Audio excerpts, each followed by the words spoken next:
Legislação previdenciária básica. A legislação previdenciária vigente baseia-se em diversos documentos. Constituição Federal de 1988. Contém um capítulo especial para a Previdência Social. Artigos 194 e 204. A assistência social, a previdência social e a saúde passaram a fazer parte do gênero Seguridade Social. Lei nº 8.080/90. Dispõe sobre as condições para a promoção, proteção e recuperação da saúde, a organização e o funcionamento dos serviços correspondentes e dá outras providências. Lei nº 8.112/90. Dispõe sobre o regime jurídico dos servidores públicos e civis da União, das autarquias e das fundações públicas federais. Lei nº 8.212/91. Dispõe sobre a organização da Seguridade Social, institui plano de custeio e dá outras providências, regulamentada pelo Decreto nº 3.048/99. Lei nº 8.213/91. Dispõe sobre o plano de benefícios da Previdência Social e dá outras providências regulamentada pelo Decreto nº 3.048/99. Lei nº 8.742/93. Dispõe sobre a organização da assistência social e dá outras providências. Lei Complementar 108/01. Dispõe sobre a relação entre a União, os Estados, o Distrito Federal e os municípios, suas autarquias, fundações, sociedades de economias mistas e outras entidades públicas e suas respectivas entidades fechadas de previdência complementar e dá outras previdências. Lei Complementar 109/01. Dispõe sobre o regime de previdência social e dá outras providências. Princípios constitucionais pertinentes à Seguridade Social. Princípio é uma proposição que se coloca na base da ciência, informando-a e orientando-a. O direito da Seguridade Social, como já mencionamos, tem seus próprios princípios, que serão explicitados mais adiante. A maior parte dos princípios específicos da Seguridade Social é encontrada no parágrafo único do artigo 194 da Constituição Federal, que assim dispõe. Parágrafo único. Compete ao poder público, nos termos da lei, organizar a Seguridade Social, com base nos seguintes objetivos. Primeiro, universalidade da cobertura e do atendimento. Segundo, uniformidade e equivalência dos benefícios e serviços às populações urbanas e rurais. Terceiro, seletividade e distributividade na prestação dos benefícios e serviços. Quarto, irredutibilidade do valor dos benefícios. Quinto, equidade na forma de participação no custeio. Sexto, diversidade da base de financiamento. Sétimo, caráter democrático e descentralizado da administração, mediante gestão quadripartite, com participação dos trabalhadores, dos empregadores, dos aposentados e do governo nos órgãos colegiados. Vejamos cada um deles. Primeiro, princípio da universalidade da cobertura e do atendimento. Segundo Martins, o princípio da universalidade significa que todos os residentes no país farão jus às prestações do sistema, sejam elas nacionais ou estrangeiras. Universalidade da cobertura quer dizer que o sistema irá cobrir as contingências previstas em lei, como a impossibilidade de retornar ao trabalho, a idade avançada, a morte, etc. Já a universalidade de atendimento refere-se às prestações das quais as pessoas necessitam, de acordo com previsão da lei, como ocorre com relação aos serviços. Esse princípio assegura que todos devem estar cobertos pela proteção social. A saúde pública e a assistência social estão disponíveis a todos que necessitem de seus serviços, independentemente de qualquer contribuição.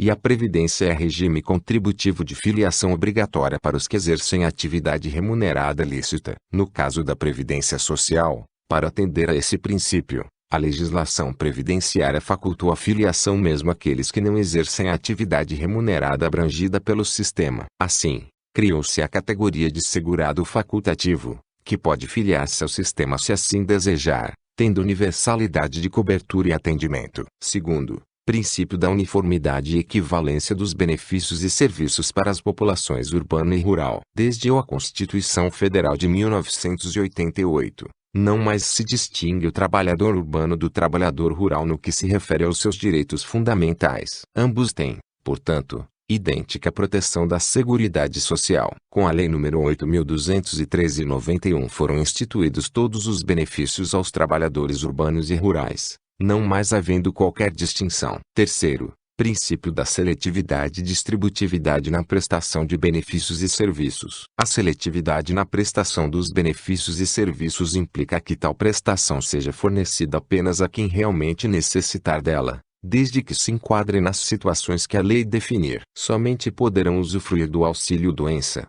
por exemplo, os segurados que se encontrarem em situação de incapacidade temporária para o trabalho. Ainda podemos interpretar a seletividade como a escolha das prestações e serviços que serão oferecidos aos indivíduos de acordo com a possibilidade econômica do sistema de seguridade social. Por exemplo, existe um rol de medicamentos que são oferecidos gratuitamente na rede pública. Porém, enumeração as doenças da população em geral e, infelizmente, muitas vezes não é possível atender a todos em virtude da falta de recursos econômicos do nosso sistema público de saúde. O princípio da distributividade é melhor aplicável à previdência e à assistência social. O poder público vale-se da seguridade social para distribuir renda entre a população. Isso porque as contribuições são cobradas de acordo com a capacidade econômica dos contribuintes. Assim, uma vez nos cofres previdenciários, os recursos captados são distribuídos para aqueles que precisem de proteção. Quarto, irredutibilidade do valor dos benefícios. Conforme o artigo 201, parágrafo 4º da Constituição Federal, é assegurado o reajustamento dos benefícios, para preservar-lhes, em caráter permanente, o valor real, conforme critérios definidos em lei. O princípio constitucional da irredutibilidade do valor dos benefícios da Previdência e Assistência Social busca garantir seu reajustamento, preservando, em caráter permanente, seu valor real. Isso significa que o poder de compra do benefício originalmente recebido não pode sofrer redução. Os valores dos benefícios de prestação continuada da Previdência Social, aposentadorias, pensão por morte, auxílio-reclusão, etc., têm sido reajustados uma vez por ano, mais especificamente no dia 1º de junho. Atualmente, o índice definido pelo RGPS é o Índice Nacional de Preços ao Consumidor, calculado pela Fundação Getúlio Vargas, levando-se em conta o rendimento das famílias que possuem renda entre 1 e 8 salários mínimos,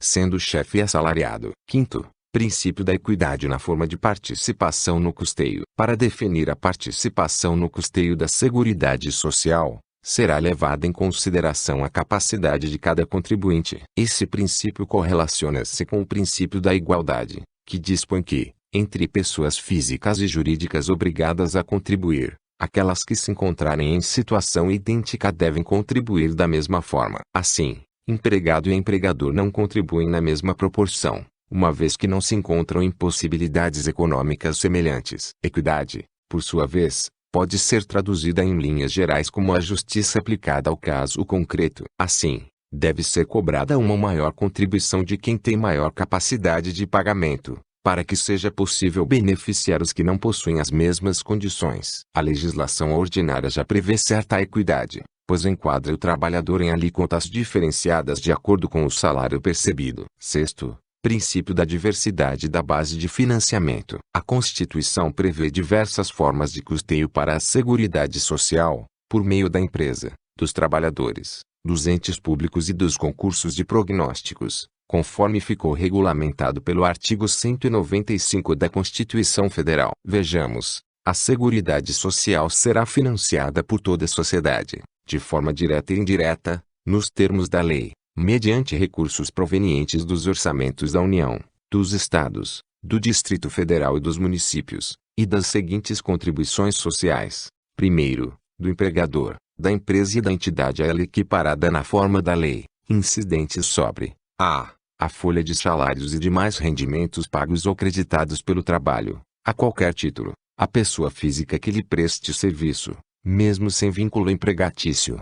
B. A receita ou faturamento. C. O lucro. Segunda, do trabalhador e dos demais segurados da Previdência Social, não incidindo contribuição sobre a aposentadoria e pensão concedidas pelo Regime Geral de Previdência Social de que trata o artigo 201. Terceiro, sobre a receita de concursos de prognósticos. Quarto, do importador de bens ou serviços do exterior, ou de quem a lei a ele equiparar. Parágrafo 8º. Produtor, o parceiro, o meeiro e o arrendatário rurais, o garimpeiro e o pescador artesanal, bem como os respectivos cônjuges, que exerçam suas atividades em regime de economia familiar, sem empregados permanentes, contribuirão para a Seguridade Social mediante a aplicação de uma alíquota sobre o resultado da comercialização da produção e farão jus aos benefícios nos termos da lei. Vê-se, portanto, que a Seguridade Social é financiada, direta ou indiretamente, pelo Estado, pelo empresário, empregador e pelo trabalhador. Esse exemplo de financiamento direto está na contribuição da empresa sobre a folha de salários de seus empregados e de financiamento indireto na destinação à Seguridade Social,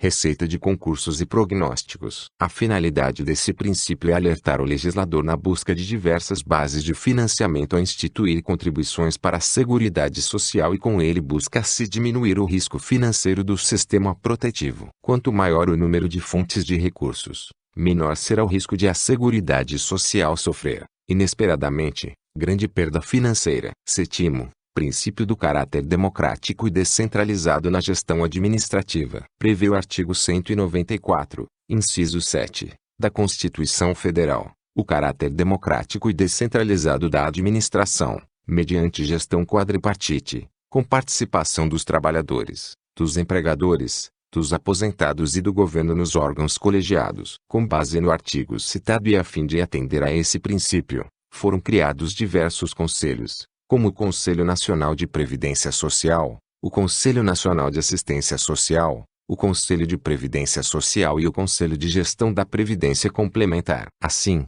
a gestão administrativa da Seguridade Social deve ter a participação de representantes dos três pilares que financiam o sistema: Estado, empregador e trabalhador. Deve contar, ainda, com o representante dos aposentados. Trata-se, portanto, de gestão administrativa quadripartite. Oitavo princípio da tríplice forma de custeio. A Constituição ordena que a Seguridade Social seja financiada por toda a sociedade, de forma direta e indireta, mediante recursos provenientes do governo, das empresas e dos trabalhadores. Os empregadores deverão contribuir para a Seguridade Social sob a forma de contribuição social incidente sobre a folha de salários e demais rendimentos do trabalho pagos ou creditados a qualquer título ou pessoa física que lhe preste serviço, mesmo sem vínculo empregatício. Essa contribuição, denominada contribuição previdenciária patronal, destina-se ao custeio dos benefícios previdenciários e arrecadada e fiscalizada pela Secretaria da Receita,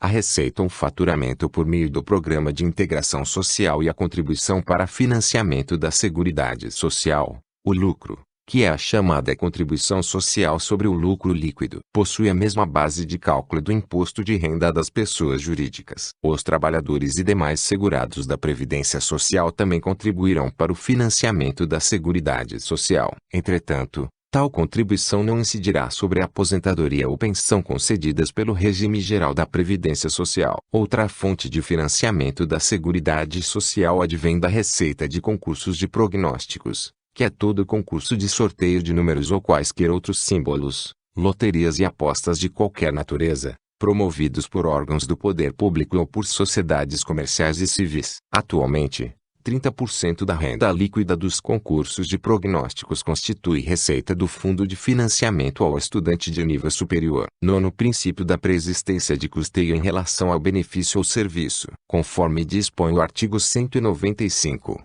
Parágrafo 5º da Constituição Federal, nenhum benefício ou serviço da Seguridade Social poderá ser criado, majorado ou estendido sem a correspondente fonte de custeio total. Isso significa que, para ser possível a criação ou ampliação de qualquer benefício ou serviço, deve haver, anteriormente, uma previsão da fonte dos recursos que financiará a nova prestação. Um novo benefício deve ser financiado por uma nova fonte, não bastando apenas indicar recursos já existentes, sob o risco de ser considerado inconstitucional. Simplificando, para toda nova despesa deve corresponder uma nova receita de, no mínimo, igual valor.